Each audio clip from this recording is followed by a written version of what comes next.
নতুন সময়ে যাচ্ছে কম্পাস। সত্যি কি তাই? সদ্য শুরু হয়েছে 10th সিনেমার নতুন ধারাবাহিক কম্পাস। ধারাবাহিকে প্রধান ভূমিকায় দেখা যাচ্ছে অভিনেত্রী পারানা চক্রবর্তী এবং অভিনেতা অর্ক প্রভু রাজকে। অর্ক প্রভুকে এর আগের 10th সিনেমার তোমাদের রানীতে দেখা গিয়েছিল। একই স্লতে থেকে তোমাদের রানী সর্বোচ্চ 7+ টিআরপি দিয়েছিল।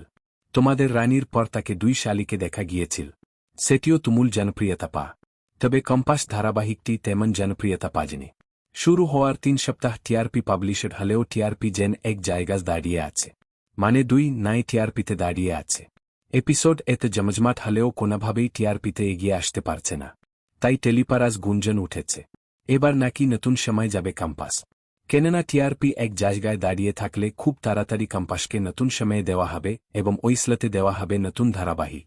যদিও এখনও পর্যন্ত শোনা যাচ্ছে দরদিয়া আসতে চলেছে রাত 10টা স্লটে। তবে কম্পাসকে কি নতুন সময় দেওয়া হবে তা এখনও জানা যায়নি। তবে এটা বলা যেতে পারে কম্পাস এভাবে এক জায়গায় টিআরপি দাঁড়িয়ে থাকলে খুব তাড়াতাড়ি নতুন সময় দেবে। কম্পাস আপনাদের কেমন লাগে কমেন্টে জানাবেন। বাংলা বিনোদনের এই ধরনের সকল আপডেট সবার আগে পেতে চ্যানেলটি সাবস্ক্রাইব করে পাশে থাকা বেল আইকনটি বাজিয়ে দিন।